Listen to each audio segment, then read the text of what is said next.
João Carlos Farrapa para Uvas e Personalidades. Hoje em Guaratuba, com a empresária Viviane de Oliveira. Estamos na Decorarte. Algo diferenciado, uma pérola aqui no meio de Guaratuba. Viviane de Oliveira faz parte de uma família que, de alguma forma, foi a evolução de um pequeno negócio, depois de uma ideia e agora um estrondo, de alguma forma, que até os hotéis e todas as partes de hospedagem, hotelaria e gastronomia também, querem o seu toque na decoração do seu espaço. Viviane, obrigado por teres vindo ao meu programa. Obrigada. Para quem não te conhece, quem é Viviane de Oliveira? Viviane é uma menina que chegou em Guaratuba com 6 anos de idade. Os meus pais tinham um bar e assim foi fluindo, a gente foi crescendo, sempre num ramo de comércio. E hoje não podia ir muito longe, né? Não desfocar muito, sou comerciante, empresária. Recentemente dona, né, do meu próprio comércio, que antes eu trabalhava com a minha mãe, depois trabalhei com o meu irmão e agora eu tenho a minha loja que é Decorarte. A Decorarte teve um início bem humilde, mas como falámos nos bastidores, houve uma par e passo da Viviane, que houve uma evolução. Inicialmente havia um espaço pequeno, depois veio a ideia do irmão com decoração de Natal e atualmente não é só Natal, acho que é época ou o ano inteiro. Explica um pouco como é que foi essa evolução. Então, ele veio com a ideia de, a princípio, ter uma loja só de Natal.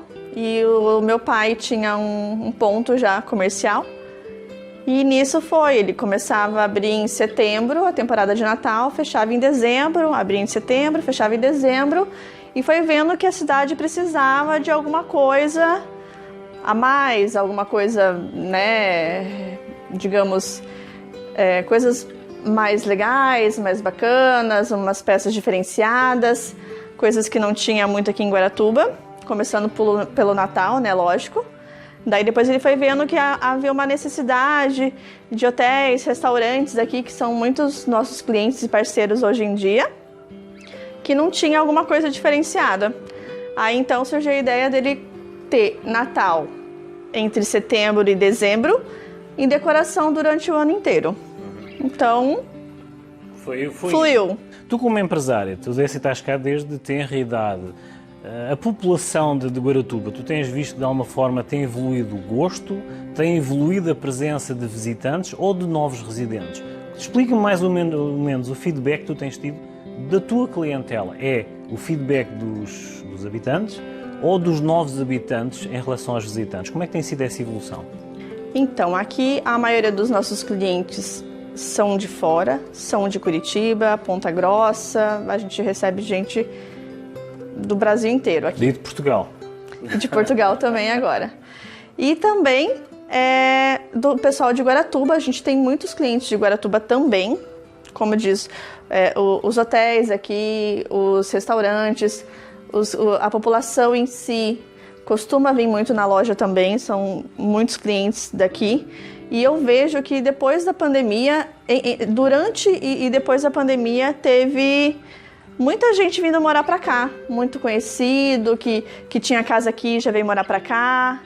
O pessoal que veio de home office para cá já gostou de ficar e foi para morar aqui mesmo. Então, assim, o pessoal gosta muito da cidade. Como é que tem sido a tua evolução nessa perspectiva de novos gostos?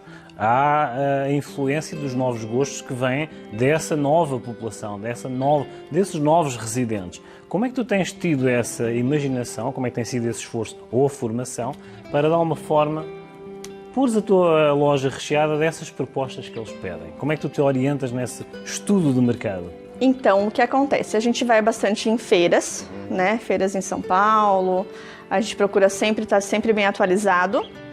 E muito de pessoa para pessoa, a gente escuta muitos clientes.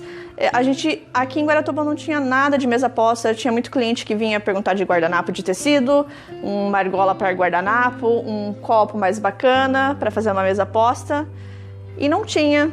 Daí eu fui estudando sobre isso, vendo como faria, como é que eu encaixaria, porque a loja era só de decoração e Natal, para pegar esse público de mesa posta, que hoje, inclusive, está muito em alta a mesa posta, né? A gente viu também muito pela pandemia, o pessoal ficou mais em casa, o pessoal cuidou mais da família, então era quem estava ali, todo mundo queria receber bem e receber com amor quem estava ali, quem podia estar junto na época. Então a gente viu que o pessoal estava procurando muito sobre isso, muito mais aconchego de casa. O intimista. Isso. Para os novos empresários que te rodeiam aqui em Curitiba, durante a pandemia e após, houve uma evolução, ou seja, nos 2 anos, mas ano e meio para cá, houve uma evolução na Decorarte. Que conselho é que tens a dar a eles nesse sentido de não desistam? Existe uma frase, um livro ou algo que tu tenhas, a título particular, como incentivo que tu queiras passar de tipo não desistam? Alguma frase, alguma máxima que tu tens em mente que possas passar? Eu acho que primeiramente é acreditar em Deus, né? Independente de religião, mas acredito que ter fé, né? E persistir muito, que assim, digamos que não é um trabalho muito fácil, né? É toda uma logística, né? Que a gente fala de tudo, né? Desde de imposto, de abrir uma loja, de lidar com funcionário, de público, é tudo uma corrente, né? Mas tem que ter muita luta, muita fé e não desistir. Não desistir. É a primeira face do empresário de Guaratuba que eu entrevisto.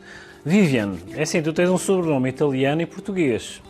Tens uma costela italiana e portuguesa. É assim, esse gesticular e de reinvenção acho que já é inato, correto? Já. Um comum mortal que te conhece a ti como Viviane Oliveira pela primeira vez, o que é que ele vai ler nos teus olhos? Olha, eu acho que o sonho, né?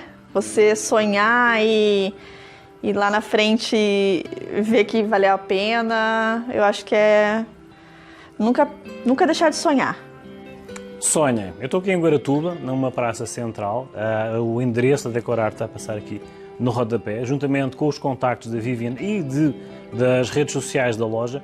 E eu convido tanto os argentinos que nos estão a ver lá pela Sol TV, através da Carioca Net, hoje tivemos esse feedback, tá? Venham a Guaratuba quando vêm aqui para a região, venham aqui à Decorarte, venham ver outro mundo dentro de Guaratuba. Os contactos da Viviane vão passar aqui em baixo, tá? Os meus, vocês já os conhecem, e o que é que eu recomendo? Venham à Decorarte, venham ver uma situação diferente, um ambiente diferente, passem da porta para dentro e façam uma viagem no tempo. Artesanato local, contemporâneo e muito estudo de uma costela italiana junto com uma brasileira. Isso. Pois então. Viviane, obrigado por teres vindo ao programa. Obrigada pelo convite, agradeço mais uma vez. Nós vamos fazer um pequeno intervalo e voltamos já com imagens do nosso patrocinador. Bom, e então agora vamos fazer uma pequena introdução para mostrar este trabalho que nós fizemos a quando da inauguração da Ana Cristina Oliveira, Chuchu, na área do SUC, área gastronómica aqui de Curitiba. Porque essa introdução? Aparentemente, eu sendo de Belém, Lisboa, Portugal, não é? Com muita frequência eu comia e degustava os pastéis de Belém, sendo ali da minha área de residência. No entanto, o porquê deste pormenor? Ela é o que tem a mãozinha e de alguma forma se aproximou mais do sabor desses ditos pastéis de Belém. No SUC, as trufas de chuchu, lá no SUC, e vai esta pequena introdução sobre um pequeno pormenor de o que são e a história dos pastéis de Belém. Consta então que os pastéis de Belém foram criados nos Jerónimos, no Mosteiro de Jerónimos, pelos monges e pelas freiras do convento.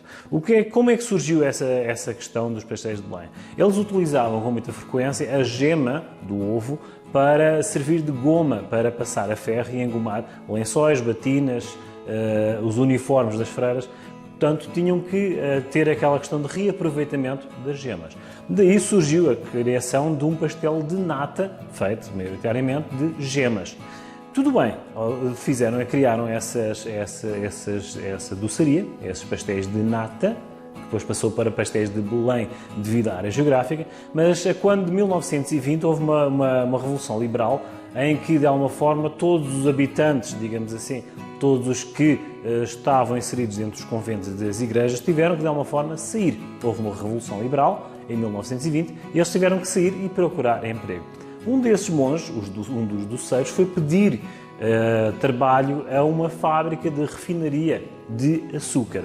O empresário, o dono, sabendo já do know-how desse monge, ofereceu-lhe trabalho e viu aí uma perspectiva de oportunidade para desenvolvimento do negócio. E assim, de alguma forma, surgiram os pastéis de Belém. Esse empresário, que dessa fábrica de refinaria de açúcar, teve esse olho clínico para contratar o doceiro, o monge, e assim criar a primeira fábrica de pastéis de Belém, que de alguma forma ainda existe. O segredo está num cofre, do segredo dos condimentos, mas de alguma forma, a nível de sabor, eu posso vos garantir que esta introdução serve para apresentar esta pequena entrevista, este pequeno trabalho que nós fizemos no SUC, ali para apresentar a empresária Ana Cristina Oliveira, as trufas do chuchu, que criou lá um espaço no SUC. Acompanhem-me então e vejam já de seguida esse pequeno trecho daquilo tudo que apanhámos dessa empresária, Ana Cristina Oliveira, já de seguida.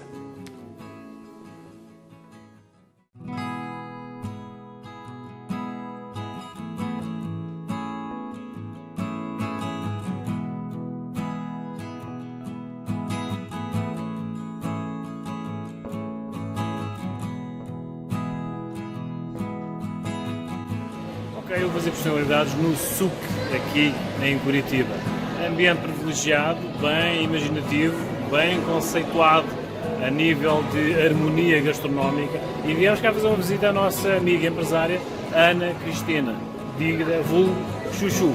Mas ver como é que ela fez as delícias do chuchu aqui neste espaço, com visão empresarial, digo, com um ambiente bem diferenciado, e lá está, o diferencial, uma vez mais, na mão do feminino. E esperem porque vai ter mais.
Hi, my name is João Carlos Farraba, and I'm inviting you to see the new project of Maori Incorporated Construction, a new oasis.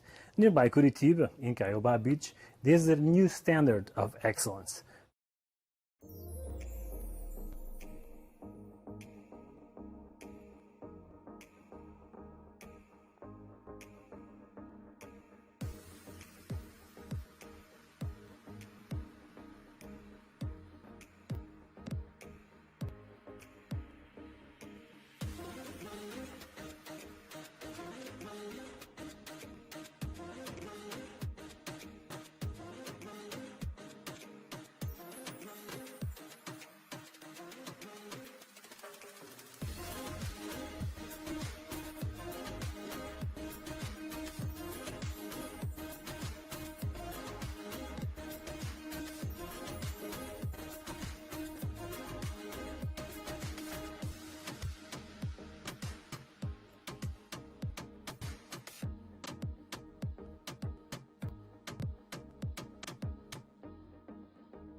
Então é uma junção de duas palavras em guarani.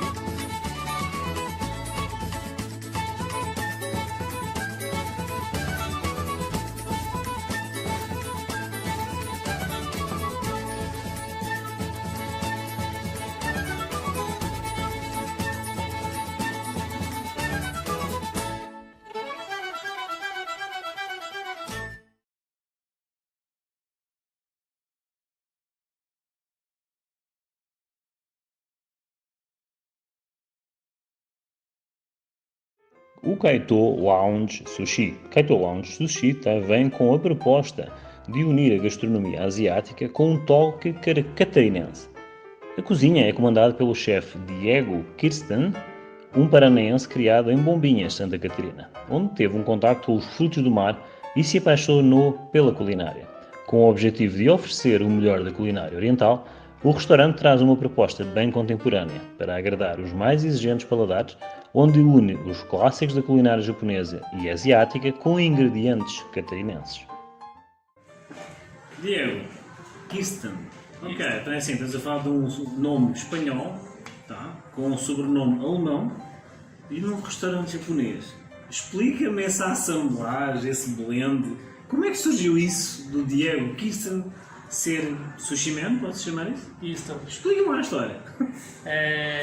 Eu, na verdade, sou paranaense, moro em Santa Catarina, me considero catarinense, né, por muitos anos morando aqui, e de descendência alemã, né, o nome espanhol pelos pais, pela época, todo mundo que nasceu perto de 86, do Diego Maradona, Entendi. de onde surgiu o Diego. E o amor pelo sushi, fui chefe de cozinha durante muitos anos, trabalhei em hotéis, fazenda, resorts, e o sushi sempre teve um pezinho para comida asiática, sempre apaixonado por cozinha asiática, mistura de ingredientes, do doce, do salgado, né, as técnicas asiáticas, sempre gostei disso. E no final do ano passado acabou surgindo a possibilidade de montar o Kaito, né, que quer dizer o mar, o céu, do mar ao céu, que é o significado da palavra Kaito. E eu quis trazer pro Kaito a mistura do nome, das origens, a mistura da cozinha oriental com a cozinha catarinense. Diego, é pela questão da proximidade do mar? Isso, né, a gente está na beira da praia, pela decoração do restaurante que remete a um cruzeiro. Então quis pegar a parte do, né, Kaito significa do oceano ao céu, né, Kai é oceano, To é ursa maior, constelação, então foi daí que surgiu o nome. E também da mistura dos ingredientes catarinenses, também tem essa mistura, além do nome do chefe, o nome dos ingredientes, porque Santa Catarina é um estado muito rico, né? Tem microclimas, você está a poucos minutos do mar à serra, com totalmente ingredientes diferentes, culturas diferentes. Isso que é interessante em Santa Catarina. E eu quis no Kaito mesclar os ingredientes do mar, os ingredientes da serra, né? Agora estamos entrando no inverno, vamos trabalhar com pinhão, então em alguns pratos asiáticos. Diz-me uma coisa, a cultura japonesa é muito forte aqui. Sim. Como é que é essa questão do nipónico, não a comunidade japonesa, mas o nipónico que chega aqui e vê esse colorido brasileiro que insere 3, 4 culturas num prato? Qual é a reação dele? Nota, agrada-lhe essa evolução? Quebra aquele tradicionalismo dele ou ele já vem à procura de algo diferente? Temos os dois tipos, temos os nipônicos que vêm, que é para o uso tradicional, né? Um exemplo, o nosso misoshiro, ele é feito com o tofu defumado. Quis colocar um tofu defumado por causa da descendência alemã que adora joelho de porco defumado, lombo defumado. Então eu quis colocar o tofu defumado. Alguns adoram, outros veem, não, gostamos do clássico. Até uma sugestão é que a gente vai colocar depois, ter os dois tofus para quem quer o clássico e para quem quer. Mas o Brasil mescla muito, né? Nós não temos um prato brasileiro. Todos os pratos são influências que durante anos foi se adaptando. E hoje em dia a cozinha japonesa brasileira tem os dois. Tem o japonês que gosta dessa mistura de banana, de coisas, né, cream cheese. Do trópico. Isso, do trópico que chegou aqui, e o que quer o tradicional. Eu sou particularmente tradicional, mas sempre como a gente tem que agradar a todos, a gente trabalha também com essas influências, com esses toques tropicais. Toda a tua formação, para além da parte profissional, presença em resorts, restaurantes, etc., explica-me a tua formação na harmonização. Estamos aqui bem rodeados de saquê, né? Toda a harmonização, não é saquê? Gin. É gin, peço desculpa, tá? Assim, eu não vi o rótulo, só vi assim à distância e estou sem óculos, tá? Portanto, como é que entra ou encaixa a questão da formação da harmonização? A harmonização de bebidas. Correto, ou seja, tu tens uma gastronomia nipónica colorida, pode-se dizer assim, ou seja, variada, ou seja, uma paleta de cores, tá? E depois tens a parte da bebida e harmonização.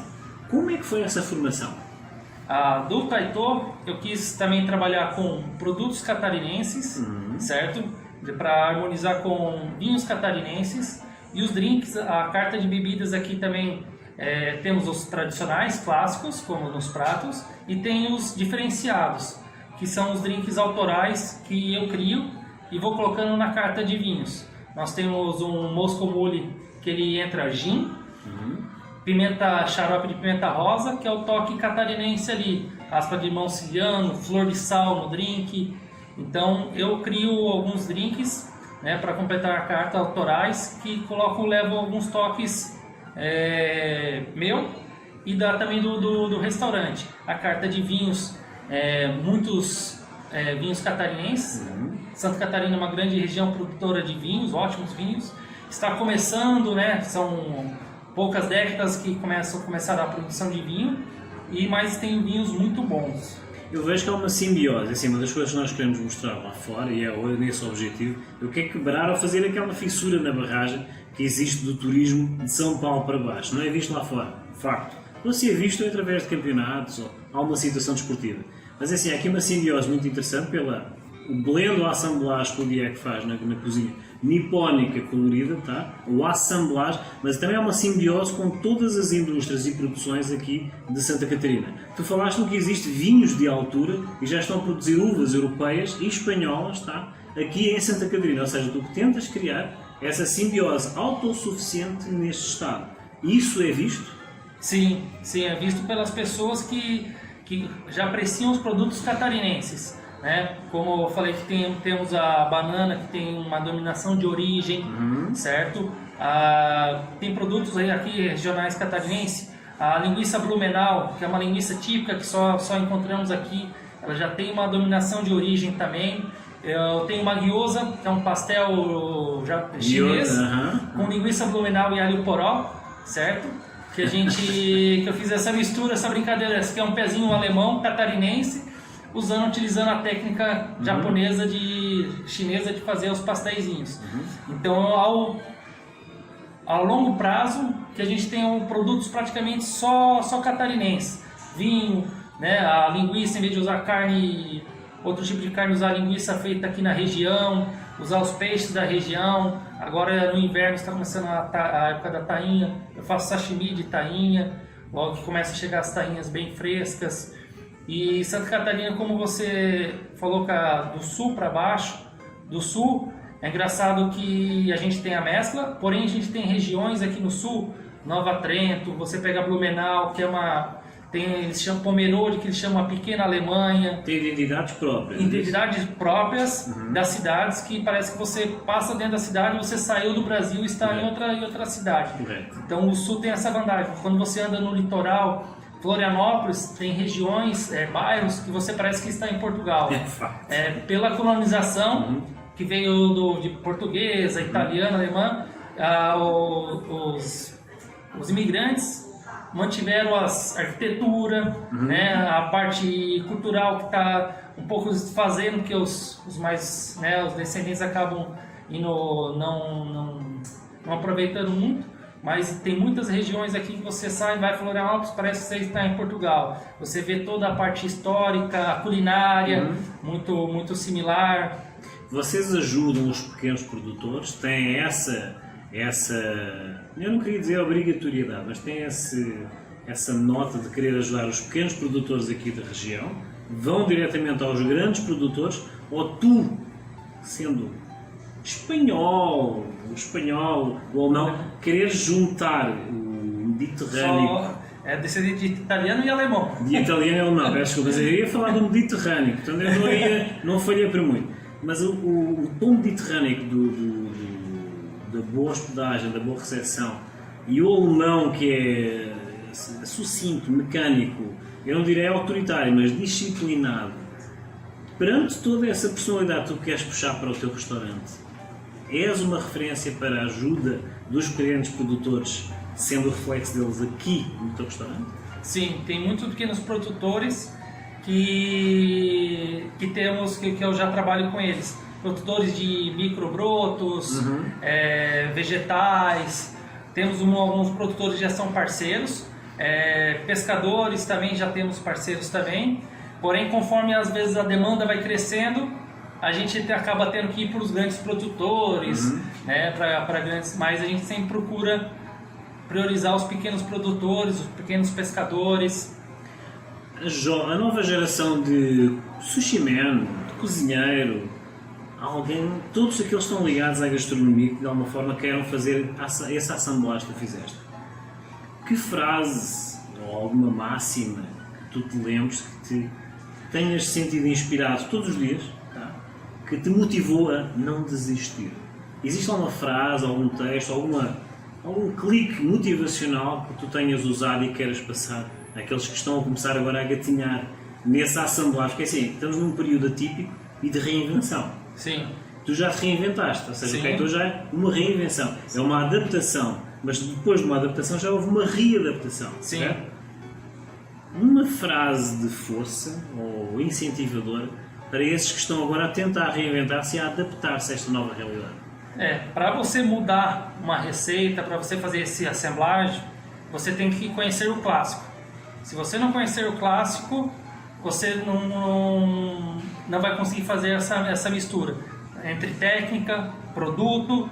Para mim, substituir um produto asiático e colocar um similar que seja catarinense, eu preciso conhecer bem o produto, o prato japonês. A matriz em si. A matriz, você tem que conhecer. Porque a nova geração tem um problema que ele acha que o clássico verdadeiro é sushi com cream cheese. Sushi com Nutella. Acha que é esse. Não, o sushi clássico você tem a base e depois você sabe fazer as variantes colocando os ingredientes tropicais. Então, acho que o principal é saber as técnicas que são utilizadas lá, os ingredientes que são lá, saber o clássico. Depois que você souber o clássico, você vai conseguir fazer essa variação. Agora sim, agora uma pergunta difícil, Diego. Eu ouvi falar que tem um alvarinho Sim. em vinhos de altura aqui em Santa Catarina. Explica-me como é que isso surgiu aqui. Eu, nesses trabalhos que eu, em vários hotéis que eu trabalhei na Serra, a 1.300 metros de altitude, do nível do mar, e lá eles produzem vinhos, ótimos vinhos. Pelo terroir catarinense, vinhos brancos, espumantes, tem um alto padrão, e tem os vinhos tintos também, da uva Merlot, que é típica, que se adaptou muito bem no Brasil, certo? E tem um produtor, que é parceiro nosso, a Vivaldi, que eles produzem o alvarinho, tem aqui, depois até convido você para degustar um alvarinho, certo? Que eles estão produzindo, pegando algumas cepas de uvas vitiviníferas europeias e acabam trazendo para cá e vão adaptando. Tem uvas que se adaptam melhor ao terroir do sul do que o próprio terroir, por causa que é muito parecido a amplitude térmica, muito frio à noite, calor durante o dia. Eu fiz essa pergunta ao Diego porque assim, um alvarinho geralmente tem que ter, muitas vezes as caixas têm que ter muita influência mediterrânica. Lá está. Ventos norte, umidade relativa, altitude, e aqui é exatamente o contrário. A consistência do alvarinho aqui, geralmente o alvarinho puxa maçã verde, no primeiro toque no palato, depois aquela fluidez e acidez abaixo da média. Na tua opinião, como é que é o alvarinho de terras altas aqui de Santa Catarina? O Alvarinho, pelo menos eu conheço o nosso nacional. Ok. Né? Ele tem notas florais, ele é mais cítrico pela essa parte que puxa pelos brancos. Mineral, aqui. então. Isso, mais mineral. Ou seja, é assim, tu encaixaste aqui com o sushi um alvarinho brasileirado. Tá? Sim. Encaixaste no assemblagem do Kaito, então. Isso, o Alvarinho acabou entrando aqui, ela harmoniza muito bem ali com os pratos asiáticos, como o Alvarinho, temos o Sauvignon Blanc, Chardonnay, Riesling. Eu estou a brincar contigo, exatamente. Ele carregou agora na tecla que eu ia carregar. Ou seja, ele tem um Diego, o teu sobrenome é? Kirsten. Ele puxou o alvarinho e vai buscar o Riesling. Tá? Eu sabia que ia encaixar no Riesling. Quando ele tocou na tecla do Riesling, pau, está o alemão ali. Sim. É assim, isto é que tem que ser conhecido lá fora, tá? É assim, porque isto é uma conversa enófila, tá? Sim. Só que assim, é a enogastronomia aqui na Pérola. Nós abrimos a ostra e está aqui o Kaito, que é uma festa de enogastronomia. Eu, quando encaixo aqui, vejo todo este potencial que existe, está a ser produzido, está a ser desenvolvido, nunca parou, tá? E quando vejo estes pequenos exemplos, é assim, eu não estou a desfigurar, eu estou a dizer que é uma realidade, tá? Ou seja, o brasileiro, o tom abrasileirado que dão à culinária, à gastronomia, à enogastronomia que existe já clássica, é necessário, tá? Tem que haver uma cisão, tem que haver um corte. Corte não quer dizer que seja depreciativo. Todo o corte é ou depreciativo ou de evolução. No caso, o Diego tem sido uma evolução. Diego, diz-me uma coisa. Qual é, eu não diria a pior crítica, mas a maior aventura que já tiveste na tua formação, que houvesse assim, tipo, conhece a história do Francis Mallmann? Francis Mallmann, sim. Então, o homem está aqui, em Terra del Fuego. Conhece a história, conhece a biografia. A reviravolta dele deu-se após aquela famosa frase de um técnico da Cartier, um dos donos da Cartier, diz assim: você é argentino, está a cozinhar, fazer cozinha francesa, mas você não errou, você não se sabe fazer. Ou seja, houve aquele padronizado do clássico que não quer mudar. Tá? Aconteceu contigo algo semelhante?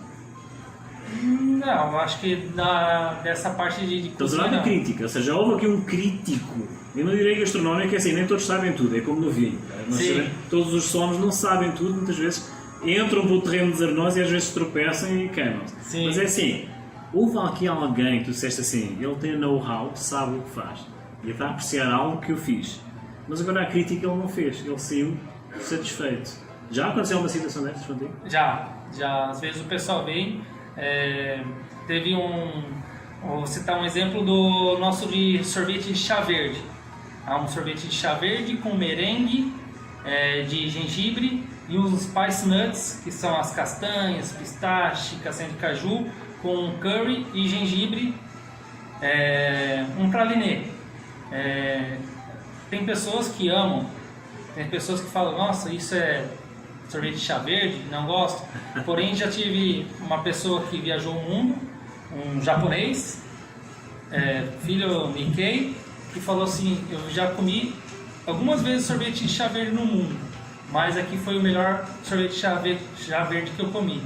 Então isso me motivou, né? Então continuar assim fazendo isso, né? Pegando uma técnica italiana do gelato, do sorvete e pegando um ingrediente asiático que é o chá verde, o matcha, e fazendo um sorvete. Então, quando você tem essa crítica e depois vem algumas outras, você fala assim, não, estou no caminho certo, então vou manter, né? Não chegou a dar uma reviravolta, mas fez eu firmar mais de manter o meu padrão, o meu estilo, fazendo essa mistura, né? Essa brincadeira que tem os clássicos tradicionais e tem as pessoas que buscam isso, né? Nunca imaginar um sorvete de matcha. Pode-se dizer que é a tua assinatura? O sorvete é uma delas. E qual é a outra assinatura tua? Acho que uma outra assinatura que depois eu vou fazer, que é o ceviche com banana. Que também foi o ceviche que, querendo ou não, nessa assembleia brasileira, todos os restaurantes japoneses, sushi do Brasil, tem ceviche. Você pegar a geração nova, acha que ceviche é japonês e não é peruano. E volta a falar aquilo que eu tinha comentado. Se você não conhece o clássico, acha que quem chegou hoje começou a fazer gastronomia acha que o ceviche é japonês. O ceviche não é japonês, é peruano. Né? Então, da mesma maneira, a gente pegou o ceviche, veio para os sushi bares do Brasil, né? E acabou que se adaptando, você não encontra, dificilmente, se não for um restaurante japonês feito por um japonês mesmo, né? Lá da Liberdade de São Paulo, poucos, Curitiba, onde tem as comunidades japonesas, você vai encontrar só o sushi, mas todos os outros têm o ceviche, que é a peruana, que se encaixou no restaurante japonês, e eu trabalho com ele fazendo com banana, que já pega um pouquinho de Santa Catarina, que nós temos a região mais de... A tal simbiose. A simbiose. Então é assim, vamos fazer aqui uma pausa, tá? E depois o Diego vamos passar para a parte prática e vai mostrar toda a maestria, tá? Dessa assemblagem do Diego com o Kaito, ou seja, estamos a falar do Alvarinho e do Riesling, tá? Eu ia puxar o Riesling para o sobrenome. Então é assim, vamos fazer assim uma pequena pausa, a seguir já vamos passar para a parte operacional e é assim, o objetivo nosso aqui no Alemanha é assim, é fazer um estrago, tá? É assim, vamos mostrar o Brasil que vocês não conhecem, tá? Então é assim, preparem-se que vem mais. Você vai fazer hoje? Então tá, eu vou fazer então um ceviche de banana, tá? Com chips de banana da terra. Então eu tenho tilápia, tá? Tilápia fresca aqui, que eu tenho um fornecedor que ela me entrega só os lombos. Ela vem da região ali de... Essa vem de Massaranduba, Jaraguá, Corupá, Xireder. Tem a Rota da Tilápia. A Rota da Tilápia foi uma associação de piscicultores que eles criaram essa região, né, para ter também um padrão, para ter aquela união e poder divulgar os produtos deles, certo? Então a gente vai usar aqui a tilápia, certo? Tem muita criação, né? Em outros países eles chamam também de São Peter, né? Isso, a tilápia de São Peter, que é, né, na verdade não deixa de ser uma espécie. É uma carne branca mais suave. Tem um jeito de cortar, né? A tilápia, sim, se vocês estão percebendo que eu já limpei ela, tirei a boa parte da carne da parte escura dela, tá? Então deixei ela bem limpinha. Então aqui a gente tem a tilápia, bem branquinha, mas dá pra, se você não tiver tilápia, dá pra substituir e fazer com outro peixe branco, isso. Peixe prego dá? Peixe prego dá. Peixe prego dá. Peixe prego é gostoso, né? Mas tu puxas do rio ou do mar? Dá pra fazer com o do mar, dá pra você fazer com um dourado do mar, com qualquer outro peixe pescado, você consegue fazer esse ceviche, até com salmão. Dá pra você fazer com salmão chileno, você consegue fazer. Aqui porque eu quis fazer bem Catarina mesmo, a tilápia daqui da região, a banana que a gente tem a banana mais doce. Tô curiosa pra comer essa banana aí. E a gente tem os chips de banana da terra também. A banana mais doce é por causa da região também? Da região. É como se fosse o terroir dela, né? Eles conseguiram a denominação de origem. Como a gente tem o café brasileiro do Cerrado, né? O café Cerrado brasileiro, o café paulista tem sua origem. Então a banana acabou tendo eles conseguiram, né? Vai através da IPAGRE durante anos para ter uma pesquisa, para ver se ela tem diferença das outras regiões, né? Eles não dão essa denominação só porque a pessoa quer, eles têm que ver que realmente que as bananas desse microclima são diferentes das outras regiões do país, certo? Mas dá para ver pela cor dela, né? Ela é mais amarelinha, né? Isso. Aí que eu mando um pouquinho de cebola roxa. E aqui eu tenho o nosso leite de tigre. Tá? Vou colocar nosso leite de tigre. Aqui é o segredo, não falo o que tem. Isso aí, né? Você pode dar metade do segredo, talvez? Não, aqui no meu leite de tigre eu utilizo 3 ingredientes: gengibre, limão e salsão. Tá? Que dá essa cor e dá refrescância. O primeiro segredo é que tu não quer dizer. Se é o quarto eu não vou falar. Mas eu gosto de ingredientes simples para você sentir o sabor dos temperos. Dá pra sentir o cheiro do gengibre. Isso, ele fica bem refrescante. Ele Normalmente já o pessoal entra assim, né? Isso. Agora eu vou colocar um pouquinho de sal. E normalmente o pessoal costuma fazer o ceviche e deixar ele por horas, um dia para o outro. Marinando. Para o peixe fazer aquele cozimento a frio, né, que a gente chama de um cozimento a frio. Eu gosto do gengibre mais fresco, por isso que eu corto uns cubinhos menores. Né, ele tem essa potência do gengibre, do limão. E ele daí já tá faço bom, e já né? sirvo, tá? Não deixo ele marinando muito tempo o gengibre. O meu ceviche fiz, coloco, tá pronto ali, já sirvo ele. E eu vou servir agora para vocês Ó, aqui. dá pra ver já a mudança da cor do peixe, que ele já deu. Isso. Já tá pegando o Isso aqui que está acontecendo é o cozimento a frio. cozimento. Tem cheiro tropical. Isso, é um pouquinho do que a gente falou antes, dessa mistura de temperos e sabores, né? Quando se fala da cozinha portuguesa, cozinha portuguesa com toque brasileiro. Como? Tudo agrega, ela faz cozinha portuguesa Eu com faço toque cozinha brasileiro. portuguesa, mas Sim. com o nosso toque do Brasil. Não tem como a gente fugir disso. Ah não, onde a gente está temos que utilizar. Aqui vou colocar um chips de banana da terra. Fora que a gente come o sushi fora e o sushi do Brasil é mais gostoso. O nosso peixe, o peixe cozido deles é gostoso, mas o nosso peixe no formato sushi, sashimi é mais gostoso. O ceviche. Que lindo.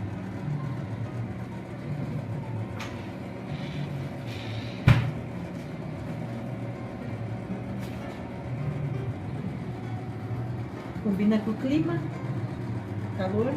Tem calor no sul, gente. Vocês não acreditam, mas tem calor e bastante aqui, né? Bastante. E aqui a gente finaliza o nosso ceviche tropical. Com tilápia, banana.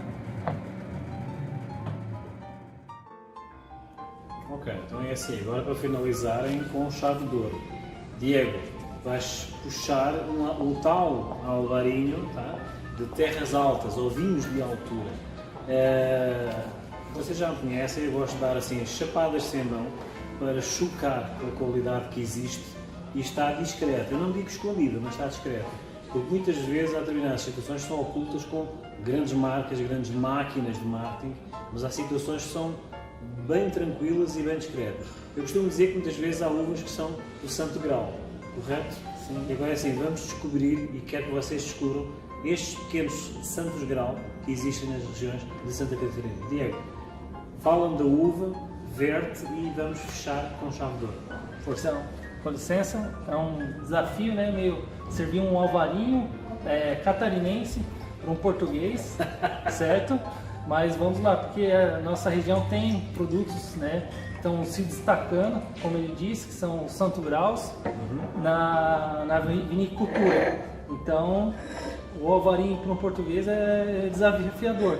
Mas o Santa Catarina tem produtos muito bons, vinhos de altitude magníficos, pequenos produtores, como você já frisou, que são Santo Graus que as pessoas têm que conhecer, têm que buscar, correr e ir atrás desses vinhos. É um percurso religioso, é um caminho das pedras que ele se propõe aqui no restaurante dele a mostrar. Venham cá ver, ele vai-vos mostrar o caminho pelas pedras, tá? E é assim, surpreendam-se. Uvas espanholas, portuguesas do norte de Portugal, a serem feitas, as caixas produzidas em Santa Catarina. Vamos lá quebrar o tabu. Ilustre.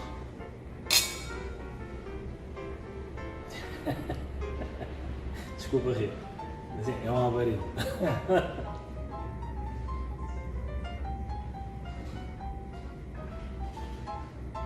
Tem um toque mais frutado, mas é um alvarinho. Surpreendeu. Não somos templários, não temos espadas, mas assim, é aqui que se batalha com o que temos da terra. Diego, uma vez mais, obrigado por nos teres recebido e assim, venham cá, explorem o caminho das pedras, falem com o Diego e lá está, façam um grande astrago.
Oi pessoal, tudo bem? Sou Deusa de Sá, apresentadora do programa Me Conte Tudo, atriz e roteirista, e eu quero pedir a vocês com muito carinho que assistam o programa do meu amigo João Carlos Farrapa, Uvas e Suas Personalidades, nos canais Terra Play Channel, onde eu e João já trabalhamos juntos, TV Aracati, TV Carioca.net, Peru Channel, Aciri TV, Rede Mundo Novo Cabo e também no YouTube. Aqui em São Paulo nós assistimos o programa Uvas e Suas Personalidades e amamos.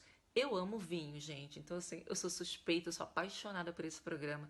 E o João é um sommelier, assim, incrível. Vocês vão amar. Assistam o programa. Eu conto com vocês. Um beijo.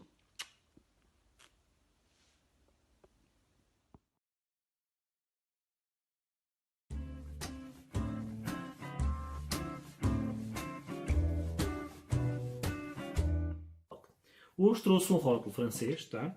Les Sonnailles, tradução à letra é os sinos, tá? É uma cuvée especial. Cuvée especial tem a ver com uma colheita especial, onde a uva Sémillon está bem representada, primeiro sendo uma das uvas mais cultivadas também na França, exatamente pela sua estrutura frutada e adocicada natural. Não estamos a falar de um adocicado muito intenso, tá? Estamos somente a falar dos tons de maçã verde e muitas vezes de pera, maçã, mas nada que a acidez da própria fruta ou do vinho seja acima da média. Muito pelo contrário, é abaixo da média.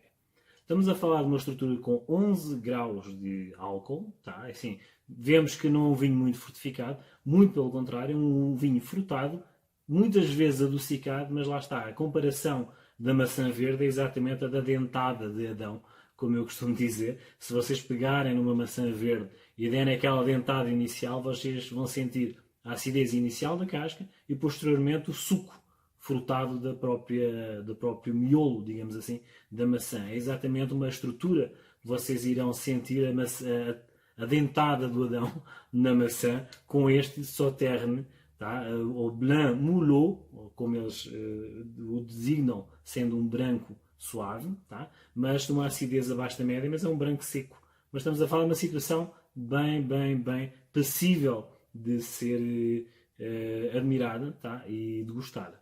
Para desarmonizar aqui com esta maçã de Adão, a Sémillon, estamos a falar de peixe, na sua generalidade, do marisco, mas também um prato muito clássico que eles fazem no interior da França, que é o frango, tá? Com ervas aromáticas, com especiarias também.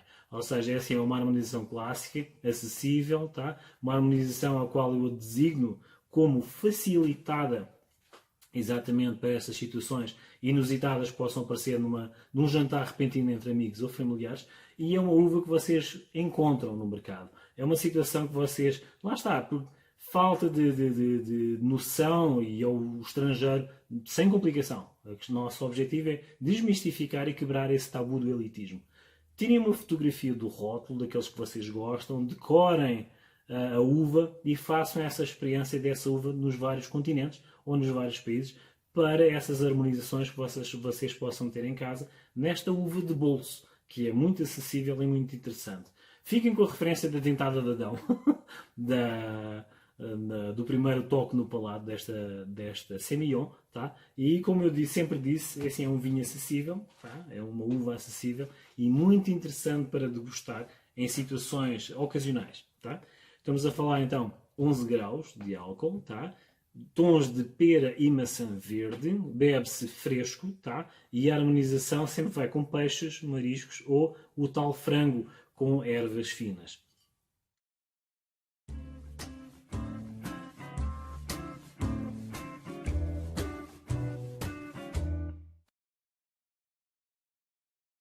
Ok, uvas e personalidades agora num espaço diferenciado que é no Now Café. Uma das coisas que depois vou mostrar é o serviço, não é? O cappuccino dele que é diferenciado, e o Filipe está ali, que não pode desmentir. Estamos aqui no Now Café em Guaratuba, de frente para o mar. Ambiente diferenciado, qualidade de serviço, e lá está, eu e a esposa, flap, sempre a trabalhar, e depois vamos contar como é que foi, e o serviço. Já voltamos.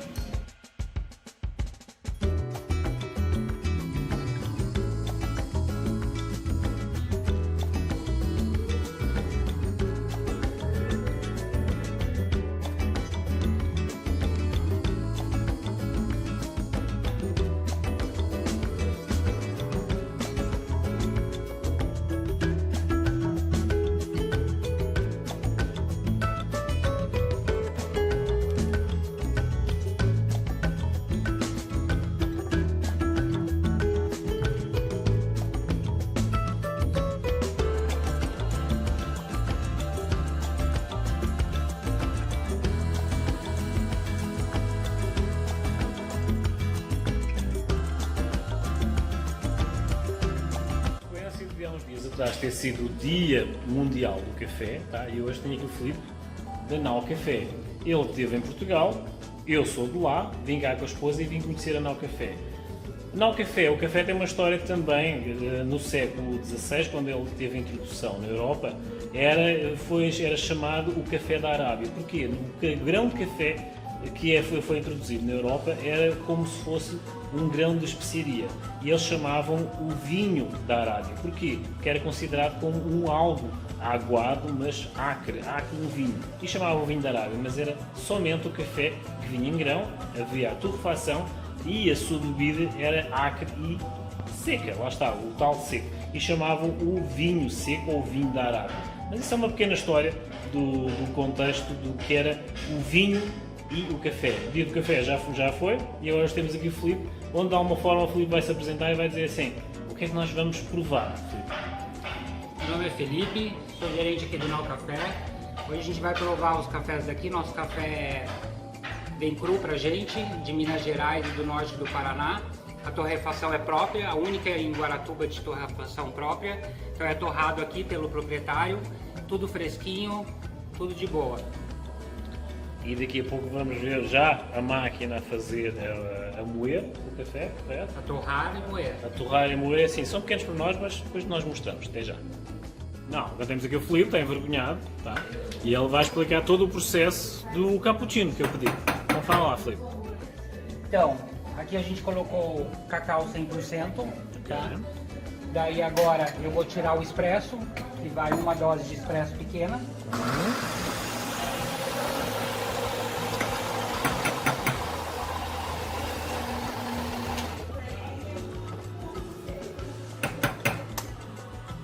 Então, o seu processo de moagem faz a tirada direto, correto?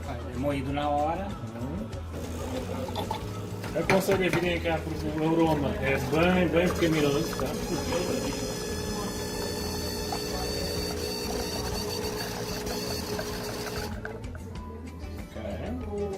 E aqui eu tenho leite vaporizado.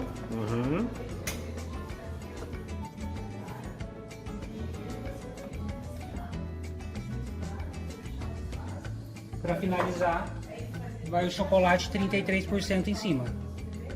Ok. A escolha do cliente. Resumindo, começámos então a primeira fase do pecado. Ok. Prontinho. Ok, finalizado o processo de dois, tá? Filipe, explica então. Os dois mocha, Dois cappuccinos. Dois cappuccinos, tá? E agora todo o processo se inicia através destas maquininhas aqui. Explica então, Filipe. Então assim, antes da gente fazer o processo final aqui para servir para o cliente, essa máquina aqui é de torrefação. Então assim, o café chega cru pra gente, ele chega assim verde. Daí o proprietário que torra, né? Daí ele escolhe mais ainda, ele já vem bem escolhido, mas daí ele escolhe mais ainda para ficar 100% arábico. Daí ele manda nessa máquina aqui por cima. Aqui tem um processo giratório que vai torrando o café, sai por aqui, depois a gente retira daqui, escolhe novamente. E quando é para venda para cliente, também a gente vende pacotes moídos ou em grãos. A gente moe nessa máquina aqui e sai certinho no pacote aqui. E depois disso, a gente faz um belo café para o cliente. E então, resumimos bem o que é a magia de fazer um café e um pequeno destaque com o dedinho de mestre aqui do Filipe, tá? Então, obrigado, Filipe, por estás nesta pequena explicação. Obrigado, e agora você. vamos fazer um pequeno intervalo e voltamos já.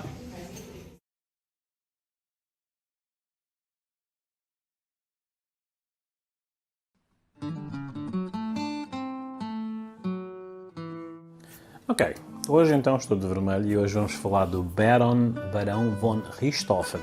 Quem é Barão von Richthofen? O Barão Vermelho, devidamente conhecido. Mas o que é que ele tem a ver com o vinho? Estamos a falar de 1914, início da Primeira Guerra Mundial. Aparentemente foi um ano atípico e teve uma boa colheita durante este ano, mas com o início da guerra não tinha como vender todo esse vinho que foi produzido, no caso, em França. Após a ocupação alemã, na área da França ocupada, de alguma forma os vinhos para serem vendidos, de alguma forma eram distribuídos pelas tropas, que anualmente eram distribuídos entre 10 a 15 milhões de hectolitros de vinho para as tropas, de alguma forma como forma de alimento ou de incentivo. No caso, mas o que é que isso tem a ver com o Barão Vermelho? Consta que, de alguma forma, na França ocupada, nos bastidores, na retaguarda, na França ocupada, Barão von Richthofen, ou Barão Vermelho, bebia o Pinard. Pinard teve o seu auge, mas o Pinard, na altura, era um vinho de qualidade duvidosa. Mas lá está, era o mais consumido na altura e teve o seu pico, o seu auge de conhecimento, na altura da França ocupada e da Primeira Guerra Mundial, entre 1914 e 1918. Sendo assim, consta que o Barão von Richthofen, o dito Barão Vermelho, gostava do seu tinto francês, sendo ele o Pinard. Estas e outras histórias no meu YouTube, João Carlos Farrapa do Uvas e Personalidades, onde de alguma forma existem características e situações do passado e contemporâneas. Sendo assim, não percam um próximo episódio.